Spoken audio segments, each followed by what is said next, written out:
Yeah.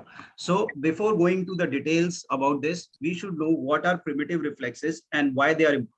So first of all, what are primitive reflexes? Now, primitive reflexes are autonomic stereotypic movements which are directed from the brainstem and they require no cortical involvement. Now, they are very much important for the survival and the development for the early period of month of the life. And these movements, they start well when the child is in the uterus or in the womb. But the important thing is once the child starts growing and reaching into his from the earlier phase to the late neonatal period, going into the early phase of childhood, these reflexes, they have to be aborted or they have to get integrated, means they should get inhibited, because in order to develop for the proper neurological function of the brain. Now the thing is, just imagine when a child is born, he is throwing a lot of movements here and there which are totally involuntary. These movements are not in his control. So these movements are considered to be involuntary, means there is no thought what movement the child is doing. When the child is born, he might be kicking here and there, he might be just doing pedaling and cycling. So these are typical stereotypic which every newborn will do. So they are not related to his thought, they are directed from the lower part of the brain. So means to say the connections of the brain are very, very poor during the early neonatal phase of the life. So in order to bring the connection more and more better, these movements have to become more and more sophisticated. Means these early movements, they should get converted into a better sophisticated movements. So this is the basic understanding. What does it mean by primitive reflexes, or what are these primitive reflexes? So these are autonomic stereotypic movements.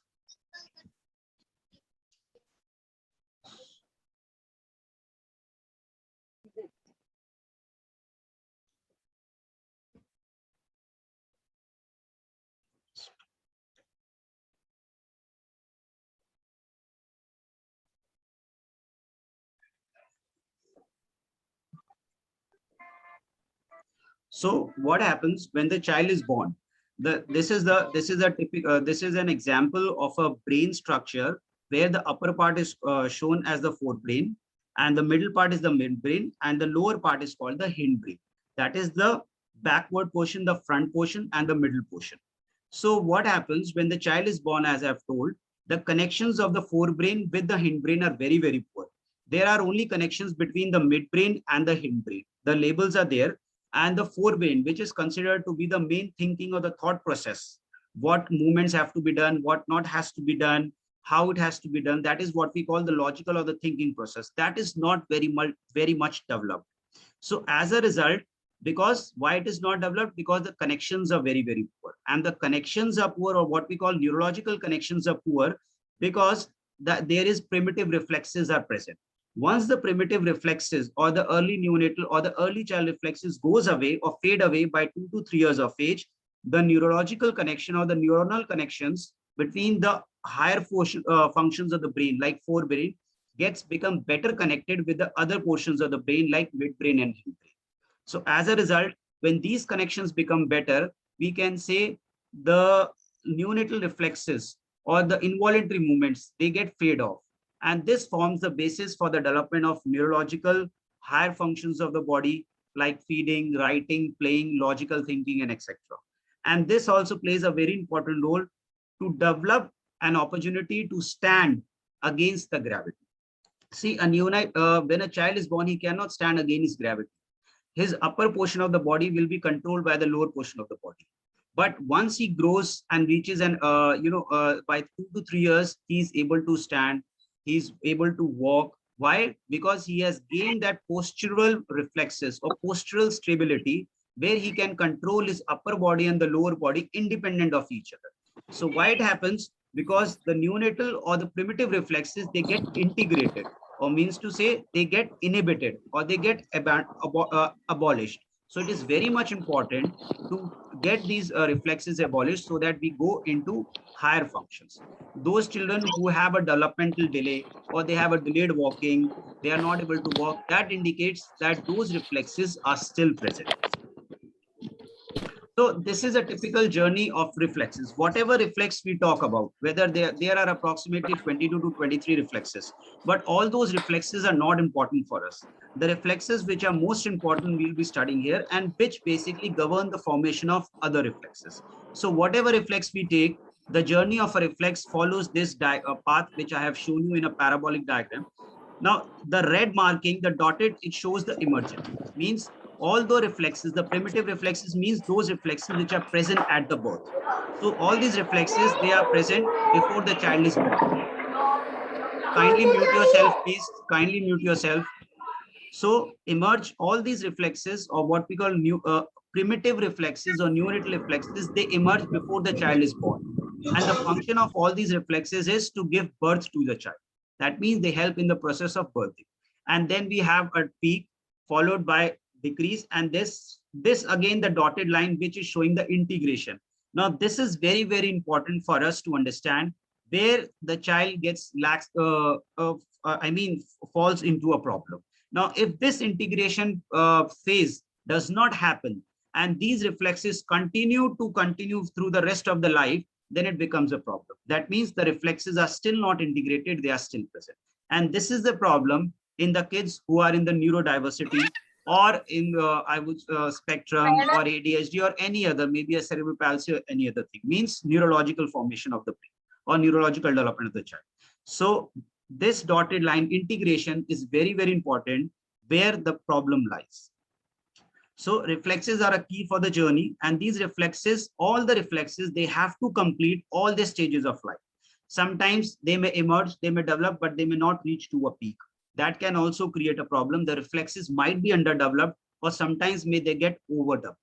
So as a result, they have to go through this phase of this life cycle in every format and in every duration, so that they crosses all the stages of their life, which help and forms the foundation for the development of a strong neurological system of a body. And along with that, it plays a very important role for the formation of the sensory processing of a body, or what we call sensory processing disorder, where the sensory system is not mature enough. That is also because the reflexes may not have been integrated. We'll come to the future slides how these reflexes are responsible for the development of a sensory system. So taking into this diagram, this is a very simple chart I have drawn, pyramid. The primitive reflexes are the backbone or the foundation of a body. So if these primitive reflexes, they are as we have seen, they are present at the birth, they are present in every kid. Now, after some time, they should get transformed into postural reflexes.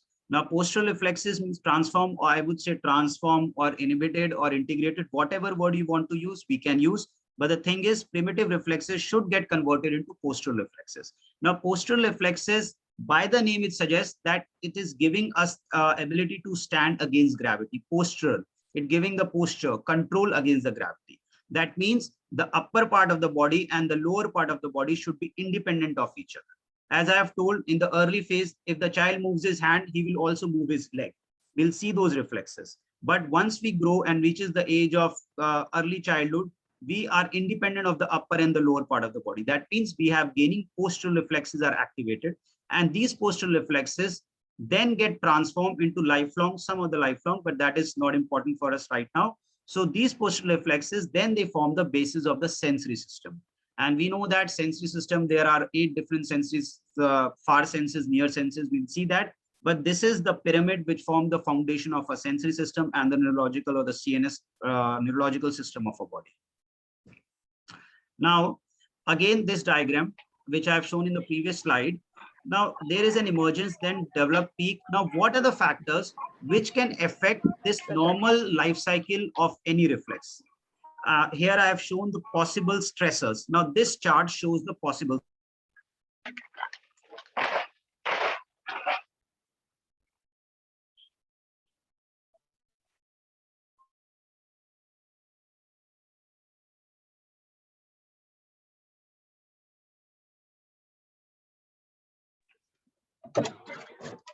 Dr. Lalit, please unmute yourself. Am I audible? Yes, now. Okay. So so these reflexes, as I've shown, this is the chart of the reflexes. They follow a path. So these reflexes, they emerge before the birth itself. So that means the problem can happen anytime before the birth or during the birth and after the birth. So these are some of the factors which can affect the reflexes and may result in non-integration of the reflexes. Means the primitive reflexes may retain, or what we call the retainment, or they are not integrated. So what are the factors before the birth? It can be intrauterine, means when the child is in the womb. It can be the mother might be having a lot of infections. It can be smoking, alcohol, or mother may be having a bad infections in the body, or it may be I would say too much stress, or what we call epigenetic factors, that is the emotional stress, psychological stress. What may be the factors?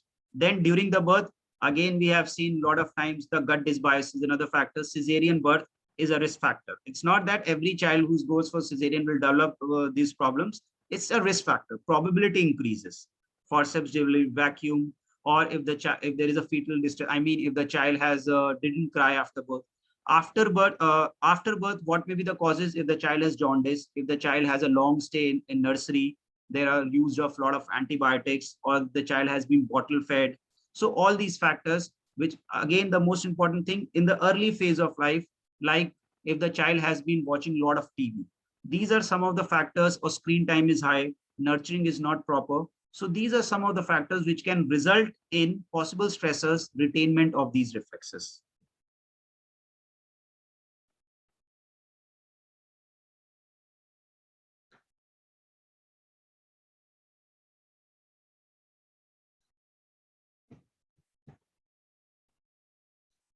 It is talking again.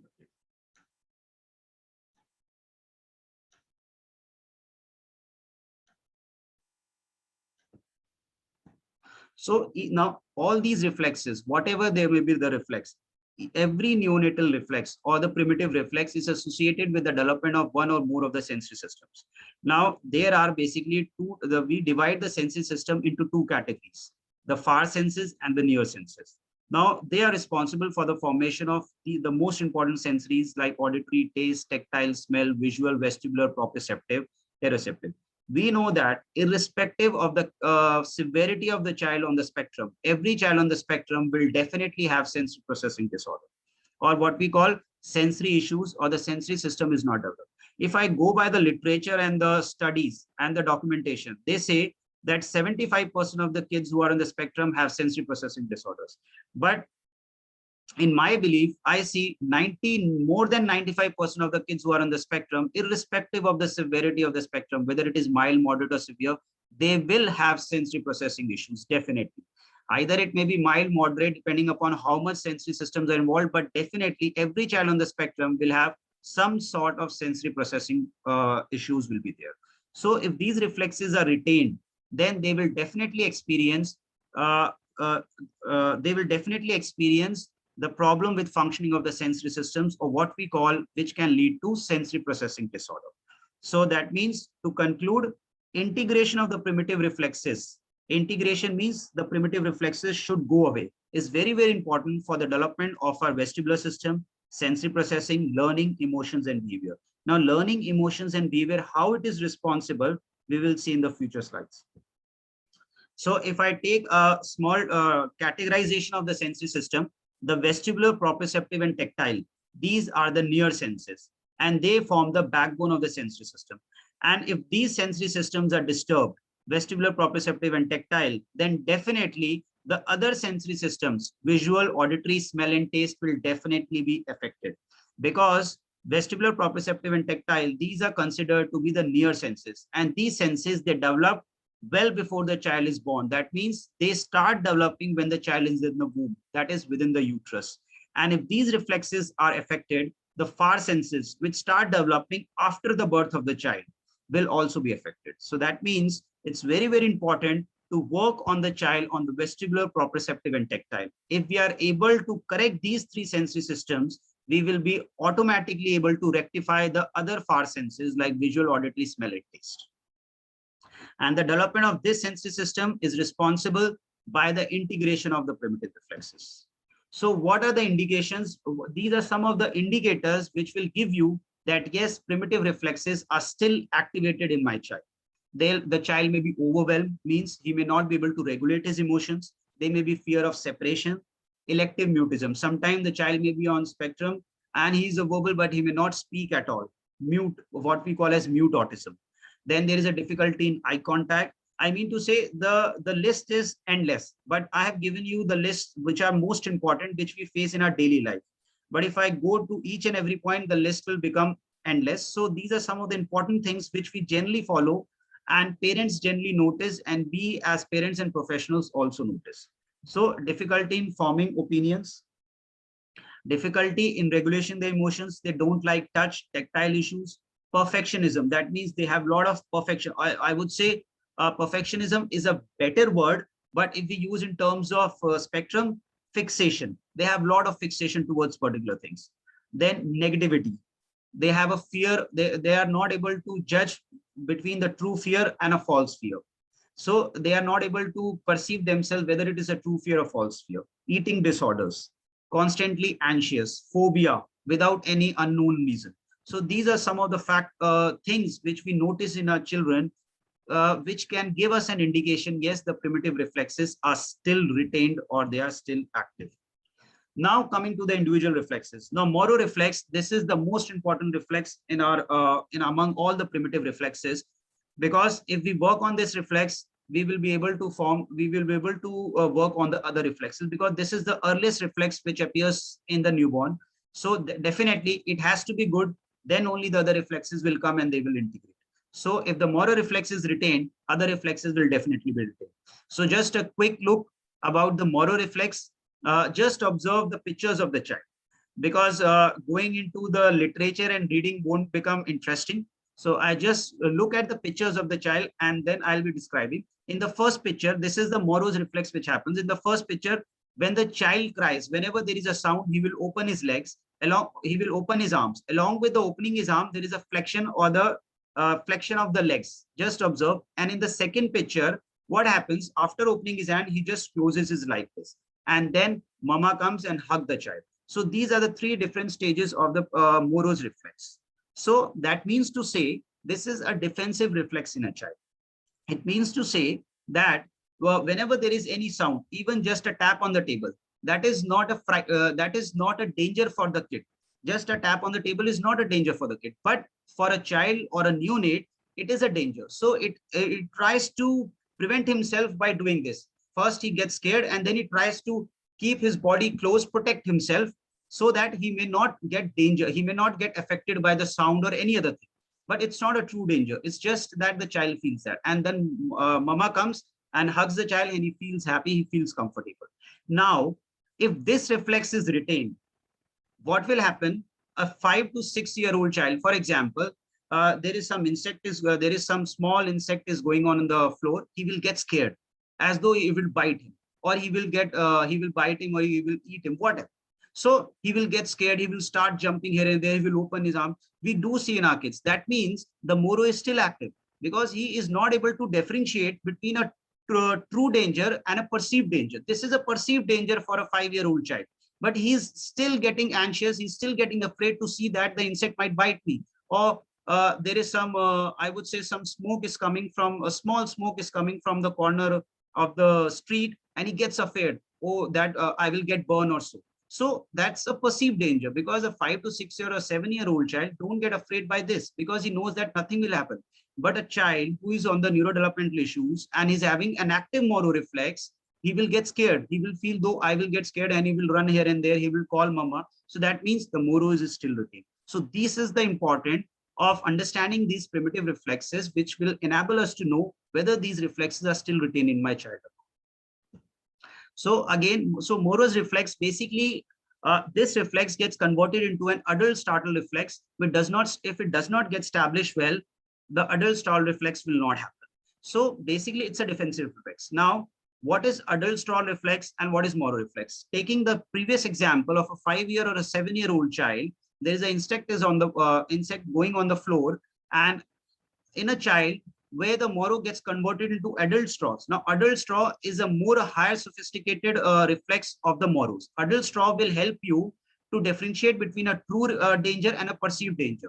So if an insect is going on a floor and a 5-year-old child is there, he will not get scared. He will say, oh, nothing will happen. What will it will do to me? I'm not scared. That means he will behave normally. That means Moro has converted into an adult straw reflex. Means he's able to perceive between a true and a false danger.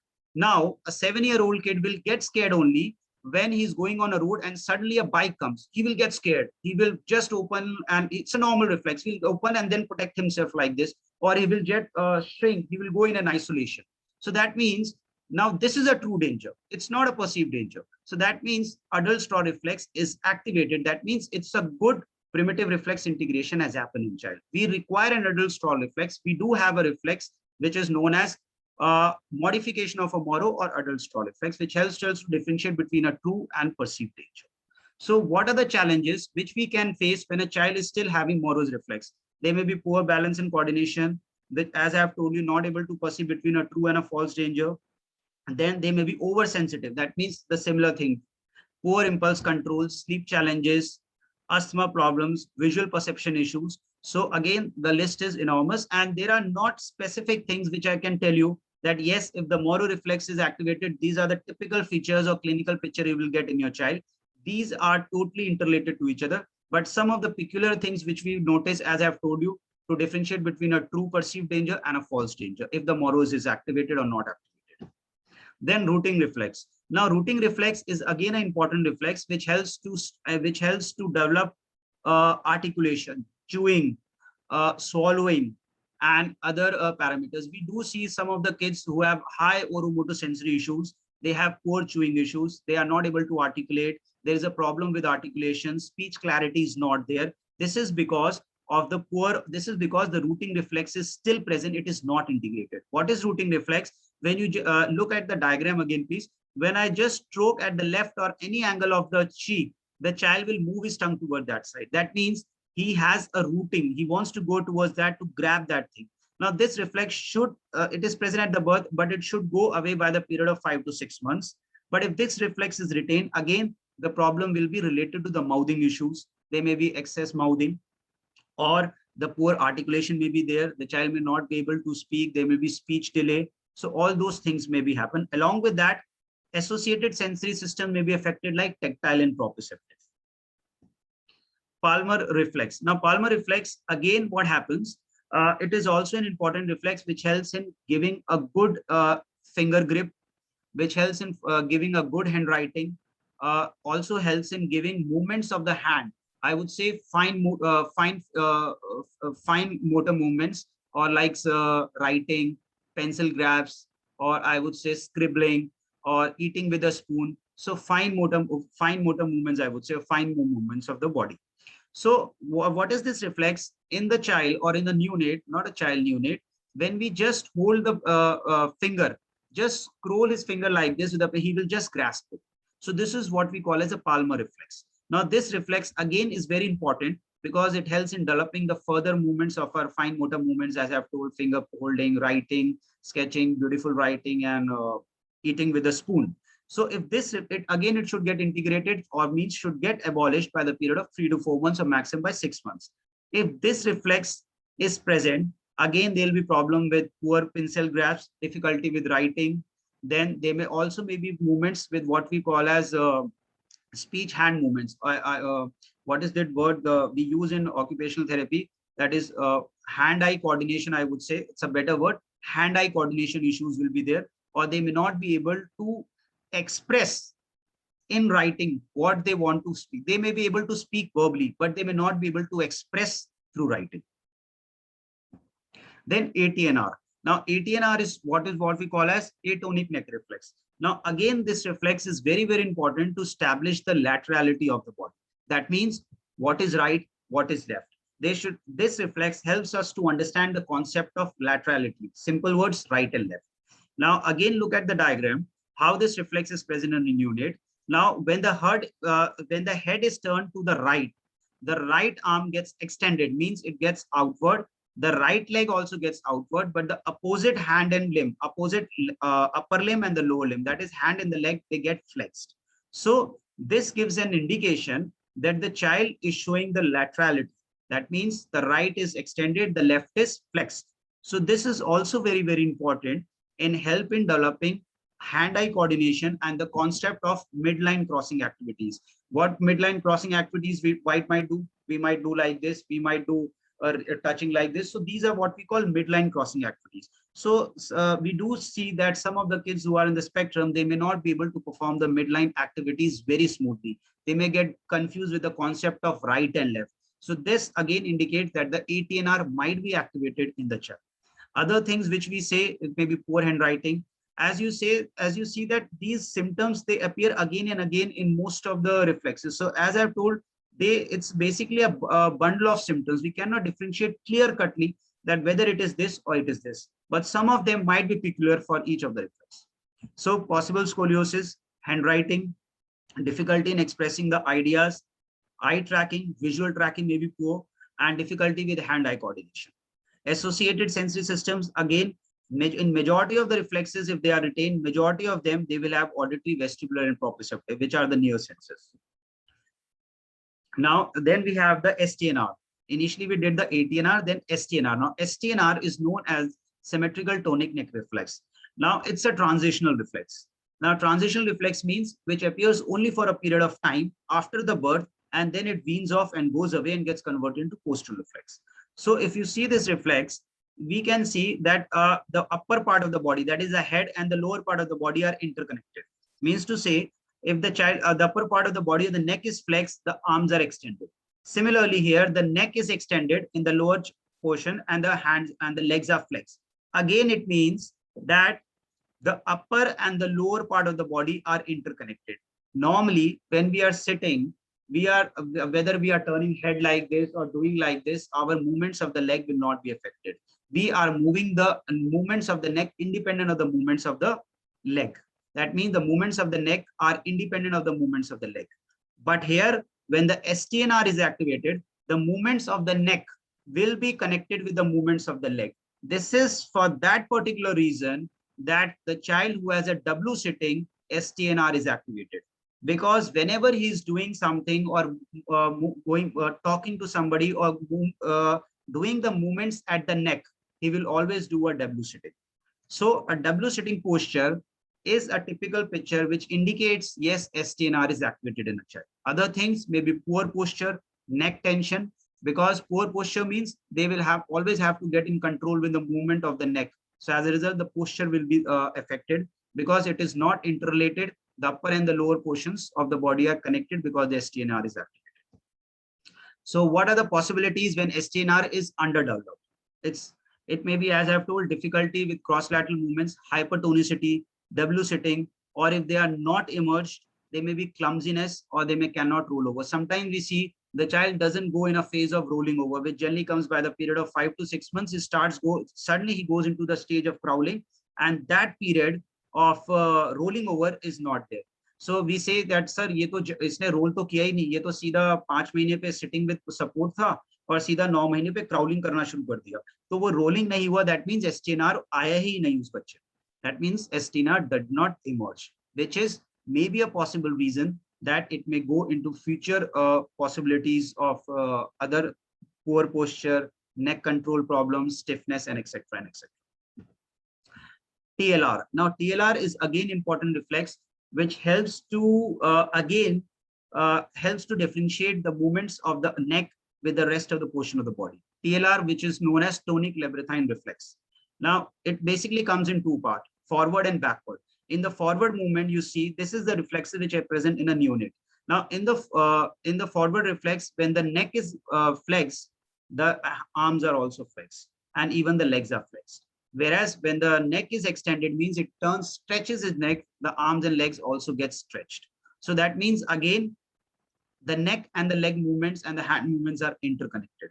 So if this reflex is activated or if this reflex is still retained, the child will again have the stiffness problem, scoliosis problem, or he may not be able to move independent of the upper and rest of the bodies. Again, the similar things may be there. He may have a poor body control or poor posture. Now, many a times we see that some of the children, they have a poor muscle tone or the core strength of the body is very, very weak. They may be lying here and there. They may be falling here and there. or they maybe have a poor postural control. They may be walking. They always require the support of the grill to go down the staircase. Either they may fall down. So that indicates that, or that indicates in these children, TLR is still activated or it is not integrated, and even the STNR is also activated. Now, so what are the possibilities? Poor head control, muscle tone. As I was telling, poor muscle tone or the poor core strength is a typical feature of an activated TLR, or it is not integrated. Other things, associated sensory systems like vestibular, proprioceptive, and auditory are definitely. So taking a general thumb rule, if any of the reflexes is activated or still retained, vestibular, proprioceptive, and tactile will definitely be retained. Spinal gland, again, it's not that much important, but again, it helps us to again differentiate between the concept of left to right. So if this reflex is retained, again, there'll be problems with speech and articulation. There'll be dribbling issues. The child may have a lot of mouthing issues. But again, as I've told, this reflex is not of that important compared to the other reflexes. Now, what are these defensive reflexes? Moro, I have told you, yes, Moro is a defensive reflex and it is a primitive reflex, which is the major, or which forms the backbone of all the primitive reflexes. If we do not integrate any other reflex, but if we integrate the Moro's reflex, our other reflexes will get definitely integrated, because other reflexes only comes from these reflexes only. Now, before the Moro's reflex, when the child is still in the uterus, there is another reflex, what we call as FPR, that is fear paralysis reflex. Now, the name itself suggests fear. That means it is something related to the defense. So we'll see what exactly this reflex means. So fear paralysis reflex and Moro's, these are defensive reflexes. So means to say they will help to again differentiate between a true reflex, I mean the true danger and the perceived danger, and also will help us to go into an adult Strauss reflex. And these two reflexes are very, very important for the formation of a nervous system. It's not that only these two, other reflexes are also there, but if we are not able to integrate them, definitely other reflexes will also be affected. And as a result, they'll be compromised in the neuronal connections of the nervous system. So as I've told, whenever there are glitches or stressors that provides either too much or too little activation, our nervous system can be compromised. As I've shown in some of the previous slides, that the possible stressors which can affect the integration of the reflexes maybe before birth, maybe during the birth and after birth. So if any of those factors are present, then definitely our reflexes may not be activated or may not get integrated, which may result in compromise of the development of a nervous system. Now, what is fear paralysis reflex? Now, this fear paralysis reflex comes before the Moro's reflex. Fear paralysis reflex means it's a reflex, it's a defensive reflex, which is present when the child is still in the uterus. If this reflex, now when the child is born, this reflex should get integrated and it should get converted into a Moro's reflex. And Moro reflex should get integrated and should get converted into postural and other reflexes. So this is how the hierarchy of these reflexes follow. So when the child is there in the uterus, you see how interesting it is this. Within a period of 5 weeks only, when the child is there in just 5 weeks fetus, and at the 5 weeks of age, we are able to just hear the heartbeat of the child, nothing else we can, there are no organs formed, nothing. Around 18 weeks, so organs are formed. So just at 5 weeks, when we are just able to see a mere heartbeat of the child, this reflex gets activated or it is present. And this reflex, and now what is the function of this reflex? Suppose there are, when the child is there and he is at 5 weeks, mother is 5 weeks conceived and the uterus is the fetus is 5 weeks, mother develops high grade fever. He is given a high dose of antibiotics. He is having a lot of urinary infections, or he's having a lot of stress, maybe family stress, epigenetic, whatever, maybe say physical stress. This reflex get activated. And to some extent, it will provide the protection to the body. See, this is the picture. This is a picture of the fetus of 5 weeks when it is there in the uterus. See the movement, see the position of the child. He's in a position of flex. He wants to protect himself. Now he is protecting himself during that phases of stress when the child or the mother is feeling either maybe antibiotics, maybe urinary infection, maybe high grade fever. So at some particular of time, he will protect himself. But if there is overburden of antibiotics, if there is overburden of stress, if there is too much factors which are affecting the mother during the pregnancy, he may not be able to hold that stress. It's just like that. we can able to hold the stress up to a particular level. When it gets crossed, we are not, it's not, it becomes not in our control. Similar is for this reflex. So up to a certain period, he will able to protect the child. But when it goes beyond that, he will not be able to protect. As a result, child will always remain in a state of fear, because he will always fear. Even a small thing happens, he will go in a state of fear, because he has been oversensitized because of too much epigenetical factors or stress during the pregnancy. As a result, if this FPR is activated, the moros will not get formed. And if the moros will not get formed, the other reflexes will not get formed. And if those reflexes will not form, our development of the vestibular system, our development of the sensory system, limbic system, that is which is related with emotions, will be affected. So if I go about the general things which we can face, FPR, as I've told you, it is the earliest reflex which is present in a child. When it is present, that means when the child is still 5 weeks, and it gets transformed into a Moro's reflex. Moro gets converted into further reflexes. So what will be the possible stress factors which can result in the non-integration of this FPR? That is emotional or the physical stress to the mother, as I've told. Toxicity, that is use of heavy metals, or the mother is being exposed to metals, heavy metals, if they are living in some area, industrial area, where there is a lot of exposure to heavy metals, or the mother maybe, or the child may be having food intolerance. As we have discussed also in our previous webinars, that the precursors of autism, they are developed well before the child is born. Though we are able to identify autism only at the age of 2 to 3 years, ironically, but the thing is, precursors for autism are developed well before the child is born, even at 5 to 6 weeks. So if there is too much magnetic exposure, that means if the too much ultrasounds have been done, X-rays have been done for the mother, poor nutrition. So these are some of the factors which can indicate that yes, FPR is still activated. And in clinically, what we'll find, fear of separation. All this picture will be similar to the presence of or non-integration of the Moro's reflex. Now, how these reflexes play an important role in emotional regulation. We also know that there is a big problem of self-regulation of emotions. Self-regulation, if a simple example I give you, a 5-year-old child who is a neurotypical child, he will throw tantrums. He will do everything to get that thing for which he has demanded, but we will not give him. He will shout, he will scream, he will do whatever sort of thing. But after some period of time, he will try to regulate his emotions and will get diverted to some sort of another activity. But a child who is on the spectrum, if he is having a lot of sensory issues, तो वो क्या करेगा? वो अपने, he will go into a state of meltdown. Now, once he go into a state of meltdown, we know that there are different stages of meltdown, which we have seen, rage and etc. So if he goes into the stage of meltdown, then it becomes even for an external force. External force means the parents, the caregivers, the teachers, to control him. Forget about he himself controlling him. Even the external force is not able to control him. That means he's not able to regulate his emotions, what we call as self-regulation of emotions. So these reflexes play a very important role in emotional regulation. Possibility is that the primitive reflexes might be still retained in a child who is not having a proper regulation of his emotions. So defensive reflexes play a very important role in developing our ability to survive. Now, why they play an important role in the, because these reflexes are very, very important for the development of the limbic system. Now, limbic system, we know that limbic system is a system which is it is the God gift to us, that this limbic system is peculiar only to the humans, or means it is only peculiar to the mammals. It is not present in reptiles. So this limbic system is very important for emotional regulation, our thoughts, our memory, and other things of our life. So if this system is not developed, our emotions, our thoughts, our regulation, our memory will be affected. Now imagine, now I have given this picture comparing a reptile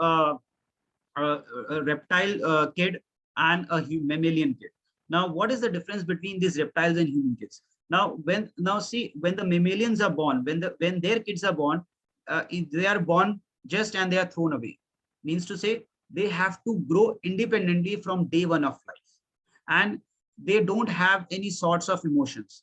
If they are hungry, they might go and grab that thing without thinking whether this will hurt that child or not. They don't have that ability of caring. They don't have that ability of postural control. They always walk through 4 legs. They don't walk against the gravity, postural control. And again, the important thing is that they don't have that thinking process or emotional process which is there in a human. Why it is not there? Because limbic system is not developed. It is because of this reason sometimes we get very I would say frustrated that my child doesn't have social cues. He doesn't understand the emotions that I'm of a mother may be crying or mother may not be happy. She may be stressed out, but the child is not able to figure out that my mother is angry or my mother is stressed out. She's not feeling well. Parents do complain, and we see that he's not able to he's not able to pick up those social cues that I'm angry. We have to tell them abstractly, then only they will able to understand. Why? Because the limbic system is not developed properly. It's not that it is not developed, it is underdeveloped. And why it is underdeveloped? Because of this theory of primitive reflex integration or the primitive reflexes. It is believed that these primitive reflexes are not integrated, they are retained, as a result of which the limbic system is not developed. Because of this, we do face social cue problems and other problems of self-regulation. So now the problem is how to integrate these primitive reflexes. We have read about this primitive reflexes. This was a very short overview of the primitive reflexes. And now how we have to integrate these reflexes. We have seen what are reflexes. We have seen what are the functions of these, how they are important, but how to integrate these reflexes, this becomes a bigger challenge to us. Now, here comes the concept of rhythmic movements, or what we call as, it comes by different names. There are other theories are also there for primitive reflex integration, like MNRI is also there. But I will be talking about rhythmic movements as I have done, as I have the knowledge of rhythmic movements only. So I'll be talking about rhythmic movements only. So how to integrate these primitive reflexes? Now, to integrate these reflexes, we go about through rhythmic movements. Now, what are these rhythmic movements? Rhythmic movements are innate movements an infant makes that are responsible for foundation of the posture, maturing of the vestibular senses, overall neuronal development, sensory processing, emotions, and behavior. So means to say that the primitive reflexes which are there, they are still present in a child, and they are affecting all these things: emotions, behavior, neurological functioning, maturization of the vestibular senses, as a result, other things. And through these rhythmic movements, what we do, we try to replicate those movements which were there in the neonate. For example, for example, a 2-month-old kid is there. He's having a Morose reflex. So we know that now it's a 7-year-old child. We tested for the Morose reflex and we found, yes, Morose reflex is activated in this kid. So we will perform a set of rhythmic movements. How it is performed, how it is done, that we'll deal later. So because that's a totally different topic. So through these rhythmic movements, which are set of movements which are being done in a peculiar manner and set of activities which help in integrating those reflexes. Now, when we integrate those reflexes, it may be possible that our functions which are related to emotions, sensory, neuronal, maturization of the vestibular senses, and postural, that is the foundation of a posture sensory system, will get better. So in a short, I would say, we are basically, through the rhythmic movements, what we are doing, we are trying to replicate the earliest neonatal movements which the neonate was performing during his period of early life, which are still being present. So through these rhythmic movements, we are basically integrating them, or we are resolving them, or we are aborting them, or we are basically abolishing them. And once we are able to achieve the target of that, we will be able to develop a better neuronal connections between the brain. That is between the forebrain and the other portion, that is the hindbrain, or the middle portion, that is the midbrain. So what are these rhythmic movements? Just a quick slide on this. These rhythmic movements were basically first developed by Kirsten. She was basically a self-taught therapist, and she was basically a photographer. And she was very interested in taking the photographs of the child when they are born, showing all sorts of involuntary movements, which we call as, which are present in the early phase of life. So she used to take the snapshots of these. And as a result, what happens in 1980, Hurdle Blomberg, and we know that it's a very famous book written by this doctor. He was basically a psychiatrist, and he had written a very good book on rhythmic movement therapy. So, and parents, so this person, he get in contact with this person, and he found that those movements were found to be very, very useful for his kids who were suffering from neurodevelopmental disorders, and he himself was suffering from polio. And he performed those movements, and he found that his polio, his stability became and coordination became more and more better. So this was the origin of this rhythmic movements. And then in 2003, Moray Dempsey, he performed this, and then the concept of rhythmic movement therapy developed. So this is how it was the origin of these rhythmic movements. So as I've told, what are these rhythmic movements? Rhythmic movements, these are reflex integration program, which is based on the movements and other activities that replicate the earliest movement patterns, which help in establishing a better sensory system of our body, better processing memory functions and behavior. So we are in rhythmic movements, what we are doing, we are just trying to replicate the earliest movements which are present, but here we are trying to replicate and then we are trying to abolish them. And again, it is done through a set of particular set of movements. So once again we are achieved, the connections between the forehind and midbrain becomes better. Once they become better, the foundation of the central nervous system also becomes better. So movement is essential for the development of the nervous system. We know that when we do a lot of movements, we are basically exploring. That is why we always tell that we should always give the child a lot of flow time. Flow time is very, very important for giving. Tummy time is very important, keeping the child up, down, because once we give that flow time, tummy time, they will try to explore the new things. They will try to grasp the things, and they will try to reach out for objects. As a result, they will able to support their neck. They will able to do independent movements. We should, but nowadays, because of the culture and changing trends and lifestyle, we don't give we don't give them too much tummy time. We try to keep them in on a chairs, or if we are going out, we try to keep them or keeping of belts tied around. So those things actually basically are probably along, they are not good. And because we are basically hampering the child by giving by basically not exposing him, by giving to a lot of exposure to different varieties and to the board. So it's very, very important to give a lot of exposure to the child so that he can able to develop himself. He can able to explore the social awareness and self development of the sensory system, what we call self-awareness. So again, so what are these qualities of the rhythmic movements which I was telling?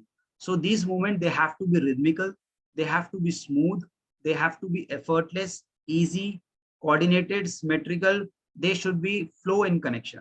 Now, these movements, these are the qualities of these movements, what we call rhythmic movement. It should not that just we are giving some sort of movements what we feel. No, these are the typical properties of these movements. It have to be given in a very rhythmic manner.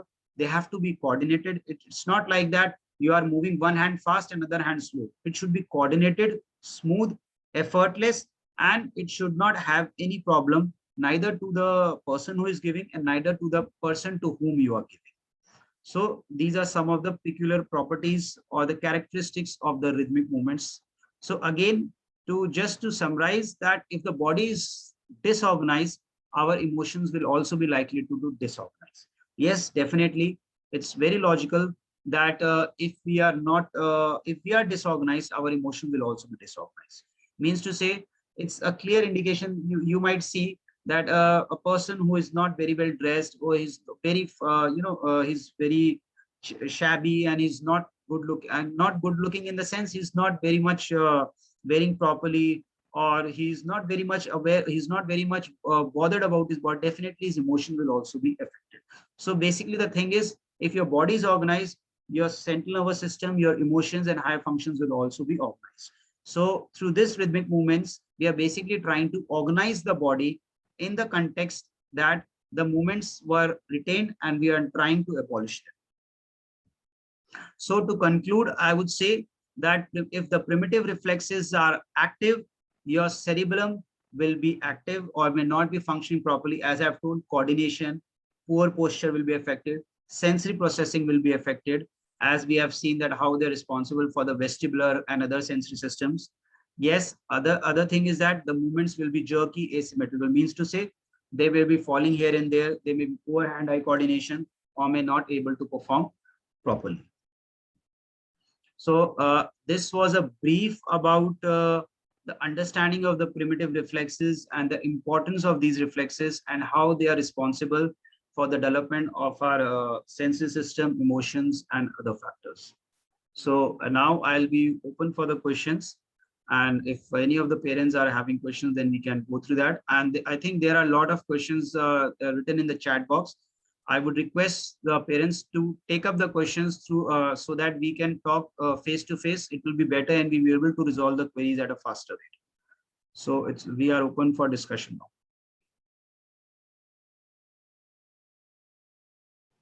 Dr. Lalit, please unmute yourself again, as I've changed the settings for the parents to unmute themselves. Yeah, please. Thank you.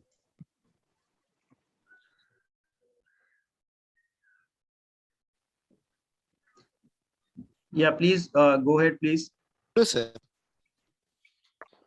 Hello. Hello. हाँ hello sir, एक मेरा मतलब 5.5 साल का लड़का है. He is on the spectrum. और मतलब मुझे मतलब इसमें है कि विदाउट रीजन कभी मतलब विदाउट रीजन हंसना चालू कर देता है, कभी विदाउट रीजन रोना चालू कर देता है. अगर पूछा तो बोलता है कुछ रीजन कि मुझे डीओ चाहिए या फिर मुझे गार्डन में जाना है करके, लेकिन मुझे वो स्पेसिफिक नहीं लगता बिल्कुल भी. मैंने पूछा तो ही वो उसका आंसर देता है.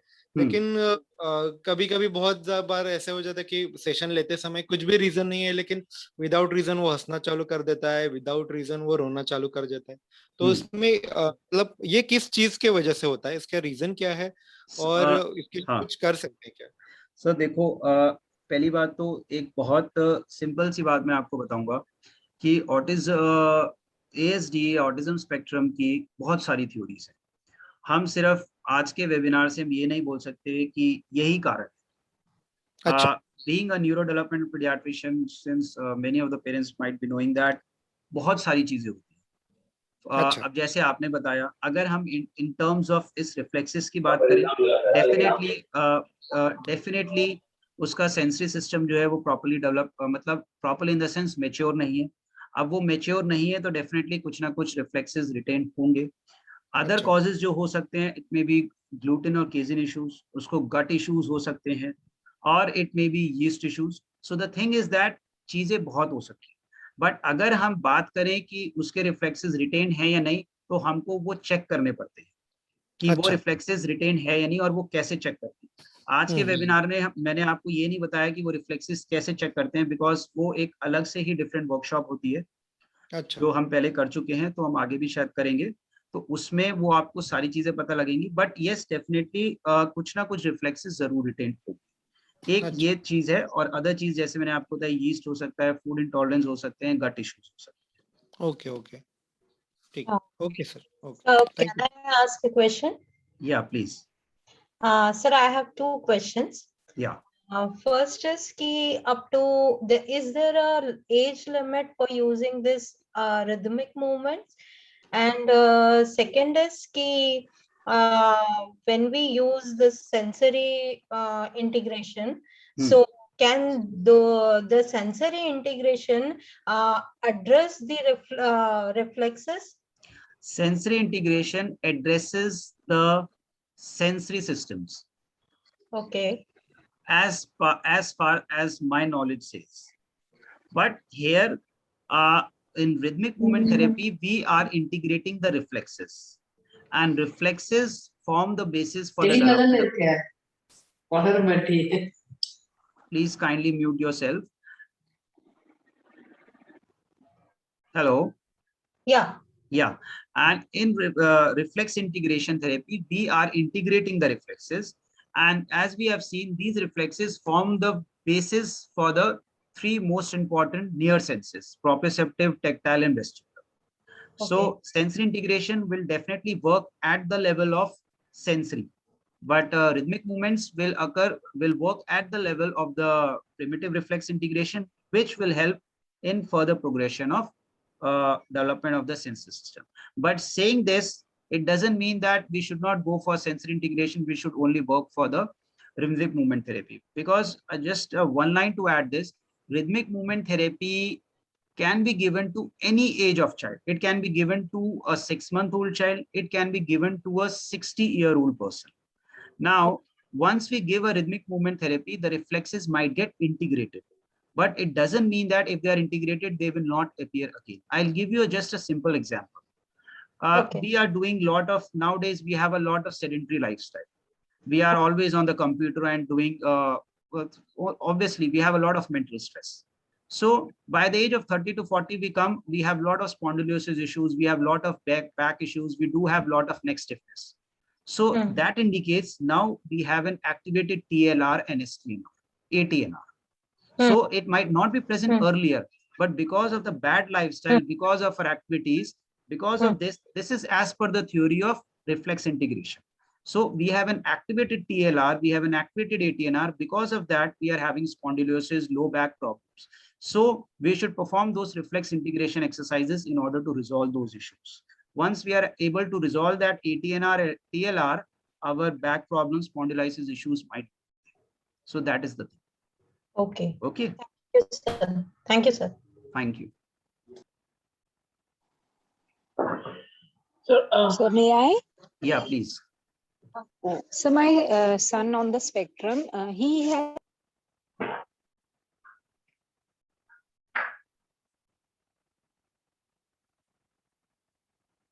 Hello. So I think we Hello. lost. Yeah, I think we have Hello. lost her. Yeah, please. Sir? So my son on the spectrum, he's 7. He has Hmm. something like hypotonia. The muscle tone is less. Yes. But he walks and all, but the reflexes we No, got it. you are telling hypotonia or hypertonia? Hypo. Hypo. Less. Okay. Okay. Yes, sir. Hmm. But sir, when I try to get him exercises and rhythmic movements and all, then he always says like, "Main thak gaya." Yeah, he does not want to do that. Hmm. He does not cooperate. So, I mean, I get down on that. कि नहीं कर पाता है वो. See, I will tell you one thing. You are performing rhythmic movements with your child. Yes, sir. And some Okay. these Since primitive when you have reflexes started? Since when you have started? So 5. He was 5. Okay. How much long you are doing each sitting? How much time you are giving? So initially, तो we started with less. Then थोड़ा सा stamina improve हुआ. Then 1 hour से भी कम, 30 minutes. उसमें भी he takes breaks. मैं थक गया, अब बैठ मैं गया. आपको एक चीज बताता हूँ. I will tell you one thing. There are two things which are there. When you start with the rhythmic movements, it has to be started just for a period of maybe 4 to 5 seconds. Even a 4 to 5 second rhythmic movement is sufficient enough. And in a day, maximum, you don't have to go beyond 20 minutes. This is the thumb rule for performing rhythmic movements. And there are some indications which will tell you that you don't have to go beyond that period. Now, the things which will indicate that yes, you have performed over rhythmic movements, overburden your child with rhythmic movements will be, he might be yawning, he might be tired, he might be feeling vomiting sensation, nausea, Yes, he might does be all feeling this. pain abdomen, he might be go Yes. away, he might be feeling sleepy. That means you are giving overstimulation. That is not Yes, he required. starts yawning. Yes, of You course. don't have to give that. That means you are giving, now that can be a harmful instead. Okay. Okay. So a golden rule is you don't have to give beyond 20 minutes. Okay. So I was probably overdoing it. Yes. And there are a lot of other factors. It's just a 1 hour. We will be coming up with a workshop as we have performed earlier also. It's a 6-hour workshop which we do.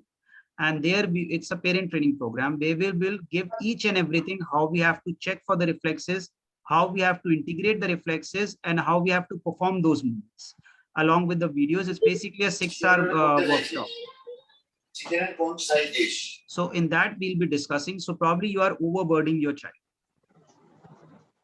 Thank you, sir. Thank you. Okay, thank you. Okay, so can I ask now? Yeah, please. So the two issues with my child, one is when he's 16 years old, one is that he doesn't feel satiated. So He doesn't? feel satiated. It means he can eat a lot and not still feel that his stomach is full. Okay, okay. Okay. And the other thing is that he cannot process audio and video at the same time. I mean, he can, but you know, if he's processing video, the audio goes for a toss. Very little audio, you know, it gets into, for example, in his online class or he's watching a video, so then he'll know the visuals but not the what people said, or even if there's subtitles, he doesn't get that. Okay. See, two things are very clear from this. Along with audio and visual, one other thing also you told, what was that? So he doesn't feel that his hunger is Exactly. Yeah, hunger. See, regarding that hunger thing, there is a thing what we call as, there is another sensory system what we call as interoceptive sensory system. Interoceptive means the internal sensation of a body. It's just like you will be there'll be 4 chapatis on your plate, and you know that after 3 I'll be full, I don't want to eat. But in spite of that, you will feel okay, you think I want to eat, but yes, your internal sensation will tell, no, I don't go for the 4th chapati, otherwise I will vomit out. Now this internal sensation, or what we call as interoception, will avoid you taking that chapati or overfeeding. But in a child who is on the spectrum, this interoceptive sensation is very, very weak. As a result, even if he is full, he will not get that internal sensation कि मुझे और नहीं खाना, अगर मैं खा लूंगा तो मैं vomit कर दूं. So that is a problem. They will keep on overfeeding again and again, and problem, then they might vomit, they might feel problem issues. So this is what we call interoceptive. He doesn't feel any issues like that. No, he might not feel, but the thing what I'm telling is, the thing what you are telling, कि वो खाता ही रहता है. It is because the interoceptive sensation is not very strong. Right. Other thing what you are telling is audio visual. Now this indicates, yes, definitely his auditory sensory system is not done properly, or it's in the sense it's not mature enough. He's not able to perceive the human voice in the presence of any other voice. So that means that yes, through these things it indicates that sensory system is definitely not matured enough. So definitely the reflexes might not have been integrated in the child. So again, we have to look for those which are not integrated, and then accordingly we have to perform the rhythmic movements. But rhythm movements will help him. Definitely, rhythmic movements will help him. But again, I have told, it's not a shortcut. It's not a shortcut. It takes a long time. You have to perform continuing maybe a 1 year, or maybe 8 months, maybe 10 months. Or you might get the results even after a period of 1 year. It's fine. So fine, sir. So we'll contact you. Thank you. Sure. Thank you. Sir, I have a request. Can I ask a question? Hello, Sir? Hello. Yeah, Hello. please. Yeah. Sir, my son is in the spectrum and he's 11 years. Yes.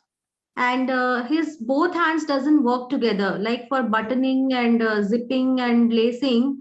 I'm still struggling with that, because other OT things he has achieved, like he knows skating, he knows cycling, so he knows swimming. So those things have been achieved, but but when it comes to using both hands together for any activity like cutting, buttoning, zipping, lacing, he's still not able to do.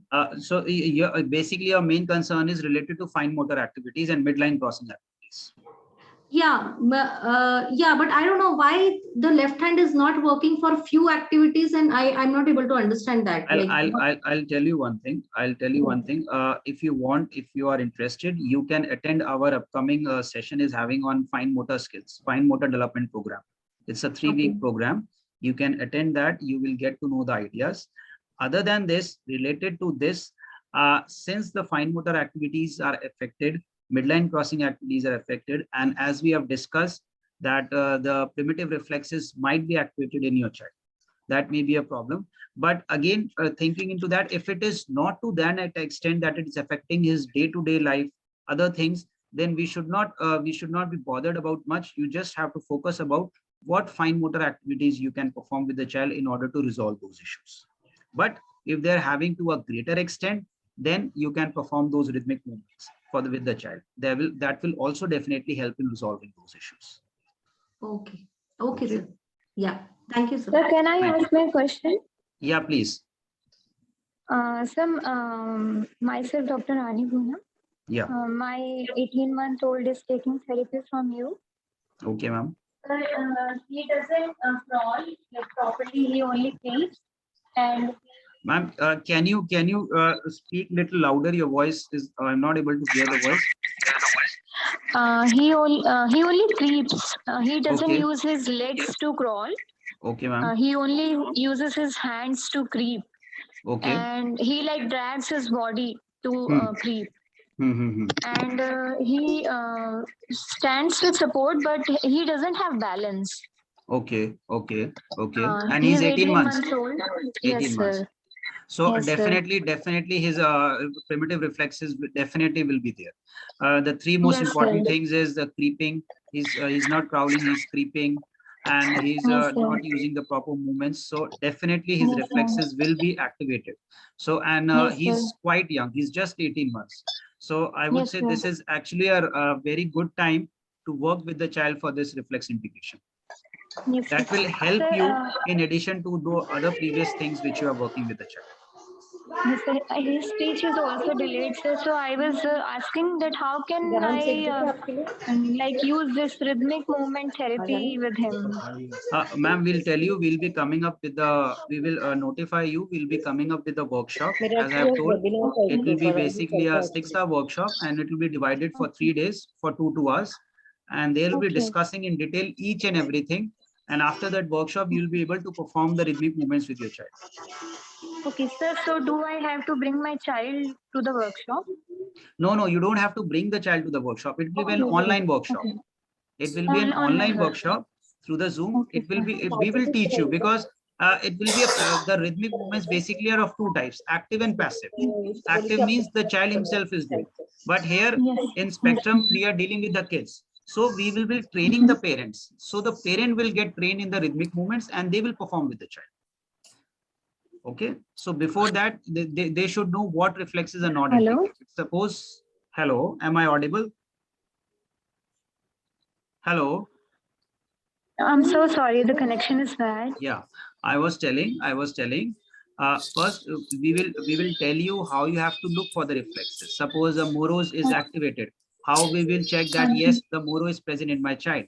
Then we will tell how to integrate that Moro reflex. So that will be dealing in Yes, sir. The that Moro, work. actually, you only check the Moro, STNR, ATNR is activated and spinal gland is activated. So Nushukada?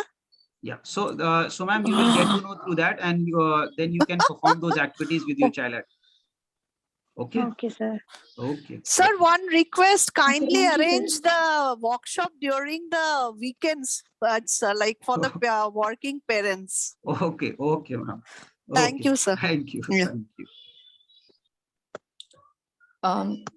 Yeah, please. Sir, I have a question. Yeah, please. So how do we get details about the workshop?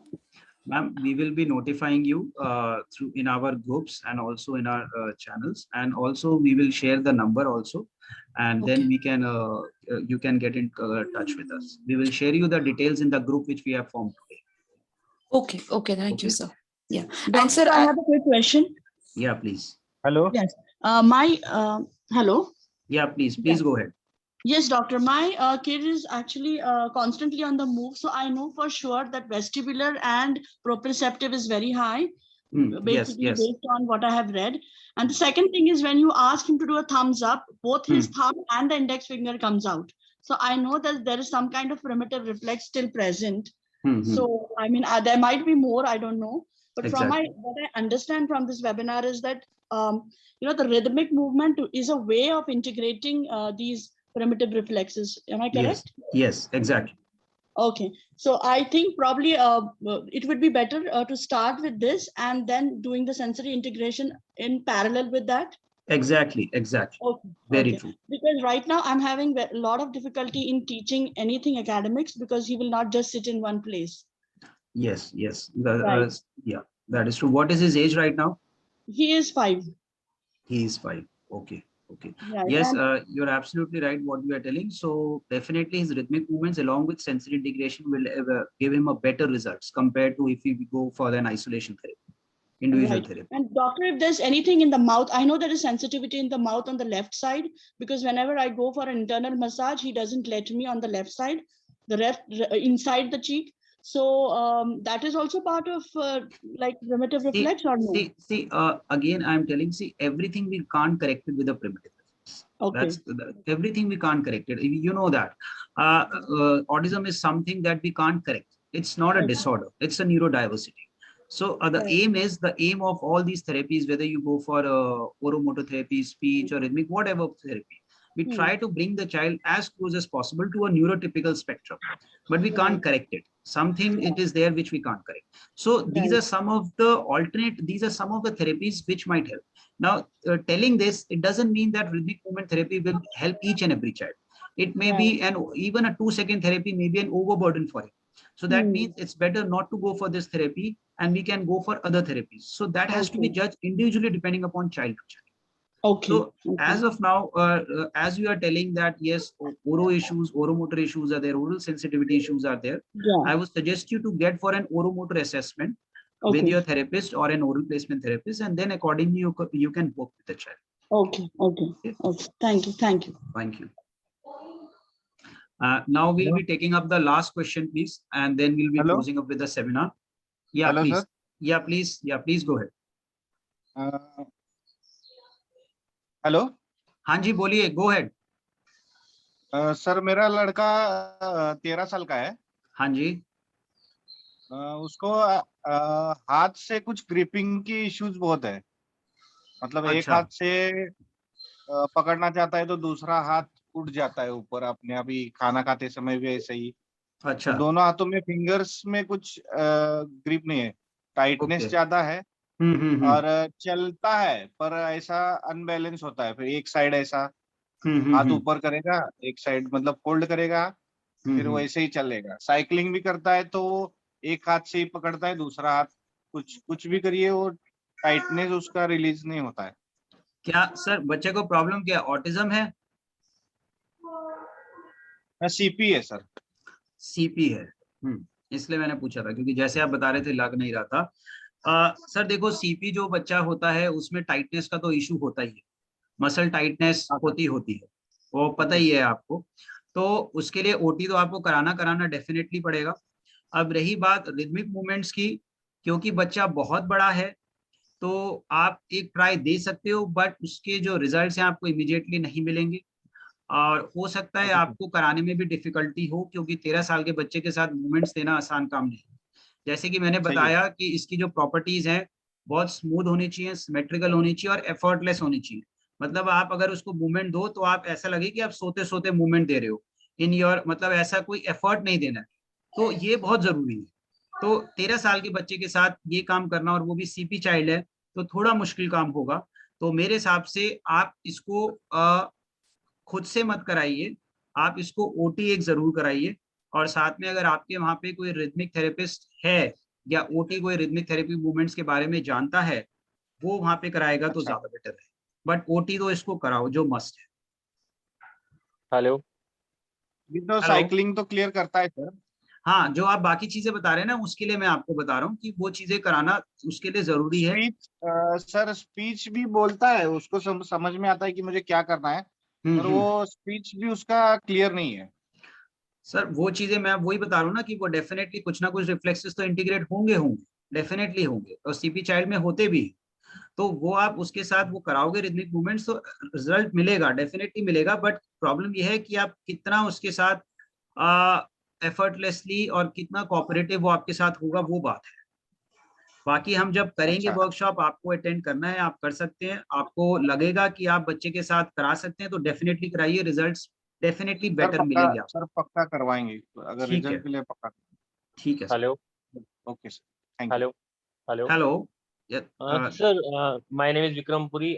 मेरा बेटा है 7 year old है बेटा, CP child है। उसको left side arm है और left side के ही लेग्स में उसको जो उसका पैर है वो इन्वर्टेड है थोड़ा सा। उसके लिए हम उसको एयरफोर्स पहना रहे हैं। इश्यूज ये आ रहे हैं सर कि जो आपने चीज बताई सीपी में वो ऑलरेडी है, उसको रिकवर भी कर रहा है। हम उसको ओटी भी करा रहे हैं, कुछ जगह पीटी भी करा रहे हैं उसको कुछ सेशंस में अकॉर्डिंग टू उसकी जो रिक्वायर्ड है। बट इशू सर क्या आ रहा है कि जैसे उसको स्विमिंग कराई, वहां इसका कॉन्फिडेंस लेवल बहुत अच्छा था। स्विमिंग 2 ईयर जब ओपन था पहले, तो मैंने उसको 5 डेज कराई, उसमें बहुत अच्छा इसका रिस्पॉन्स था। अभी इसमें क्या प्रॉब्लम आ रहा है सर खड़े करने में, कि जब भी इसको खड़ा कर दे इसको इसके मन में एक डर है कि हाँ मैं गिर जाऊंगा, मैं खड़ा नहीं हो सकता, मैं गिर जाऊंगा। बट वही खड़े होने की एक्सरसाइज इसको जब हम किसी एक्टिविटीज के साथ कराते हैं तो ये इसका माइंड सर फ्री हो जाता है। इसको मतलब याद ही नहीं रहता कि मैं खड़ा हूँ। फिर ये 1 मिनट 2 मिनट 3 मिनट में खड़ा हो जाता है। चलने में सर इसको डर है, अभी भी थोड़ा डरता है बहुत ज्यादा कि मैं गिर जाऊंगा। उसका वही कारण है जो मैंने पहले बताया। एक तो उसको वो डर है कि मैं गिर जाऊंगा, मतलब मोरो डेफिनेटली थोड़ा हो सकता है एक्टिव हो, और कोऑर्डिनेशन का इश्यूज डेफिनेटली है। तो वही चीज है, कोऑर्डिनेशन का इश्यूज है, तो मतलब हमारे अगेन कोई ना कोई रिफ्लेक्सेस तो होगा ही। अब कौन से रिफ्लेक्स हैं कौन से नहीं है वो हमको करके ही पता लगेंगे। और अलॉन्ग विद दैट आप उसका ओटी तो कराते रहिए, कंटिन्यू विद द ओटी, जो बहुत जरूरी है। बट रिफ्लेक्स के लिए अगेन करने के लिए हमको ये पहले पता होना चाहिए कि कौन कौन से रिफ्लेक्सेस बच्चे के एक्टिवेटेड। बट आपकी हिस्ट्री से ये तो डेफिनेटली है कि रिफ्लेक्सेस तो एक्टिवेट हैं उसके। अब उन एक्टिवेट को इंटीग्रेट कराने के लिए वो हमारी रिदमिक मूवमेंट्स होती हैं, तो वो आप करा सकते हैं बच्चे के साथ, उसमें कोई हार्म नहीं है। डेफिनेटली कुछ ना कुछ तो डेफिनेट रिजल्ट्स मिलेंगे, बट क्विक फिक्स नहीं है, एकदम रिजल्ट्स नहीं, टाइम लगेगा। अगर इनकेस आपके पास आना हो या कांटेक्ट करना हो तो सर कैसे कर सकते हैं, मिल सकते हैं सर? आप कहाँ रहते हैं? हम सर साउथ दिल्ली रहते हैं। आप साउथ दिल्ली रह सकते हो तो ठीक है, कोई बात नहीं, हम डिटेल्स इसमें शेयर करेंगे। आपका जो वो जो आप नंबर जो है वो आप जो ग्रुप है उसमें नंबर शेयर कर लीजिएगा, तो हम आपको डिटेल्स दे देंगे। और नहीं तो आपको घर पे भी करा सकते हैं, हमारी जो वर्कशॉप होगी आप वो अटेंड कर सकते हैं, तो आप घर पे कंफर्टेबली फिर करा सकते हैं। ओके ओके ठीक है, thank you so much sir, thank you so much. Okay thank you. मेरा बेटा जो है ना 28 इयर्स का ma'am, we are running out of time. Can we please close the session now? Chat में मैंने डाला था first time question, nobody looked at the chat box. चलो आपने अटेंड नहीं करे चैट बॉक्स, आपने अटेंड नहीं करे। Okay, ma'am, please proceed with your question. We'll take up your query and then close the session. Chat box, and you never made it a point to read the chat box also. So I was please tell your question, ma'am. Sir, my son is a child with cerebral palsy, mild spastic, and he's 28 years old.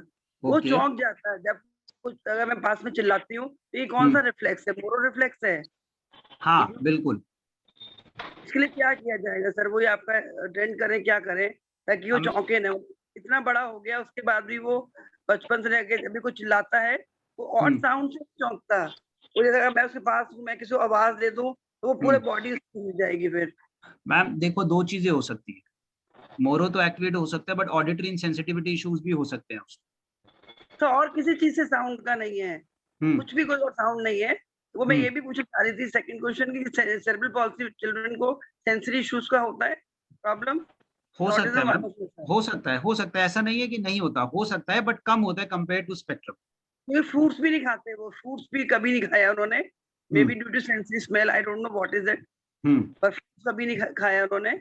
और एक बस एक startle वाला जो है, startle जो reflex तो क्या है ये? हाँ, उसके लिए मैं आरएमटी कर रही हूँ, डॉक्टर रीना सिंह ने सिखाया था, अटेंड किया था उनका, ठीक है, और पर उससे फर्क पड़ा है। That is what I want to ask. ये बिल्कुल सही, हाँ ये बिल्कुल आप सही बोल रहे हैं कि मोरोज रिफ्लेक्स तो उनका एक्टिवेटेड है डेफिनेटली, ठीक है, तो उसके लिए आप रिदमिक मूवमेंट्स वो करा रहे हैं। अब और कैसे करनी? हाँ तो सीखी हमने उनके, वो आई थी लखनऊ, उन्होंने वर्कशॉप किया था, उन्होंने सिखाया था हमको, ठीक है, डेफिनेटली फर्क पड़ा है। And I agree with all your workshop जो आपने किया, and I want to attend your workshop again, क्योंकि it is very very useful. और इसको मैंने करा के बता रही हूँ सब पेरेंट्स को, बहुत अच्छा है, बहुत चीजें। Thank you so much sir, thank you for the wonderful session. Thank you, ma'am. Thank you so much. Thank you for your kind gesture. Thank you. Dr. Neha, I think we can close up the session now. Yes, sir. So thank you everyone for joining, and thank you, Dr. Lalit, for the wonderful webinar. So the recording will be shared in the channel soon. Have a good day. Thank you. Thank you, everyone. Thank you. Good night. Take care. Thank you, sir. Bye. Good night.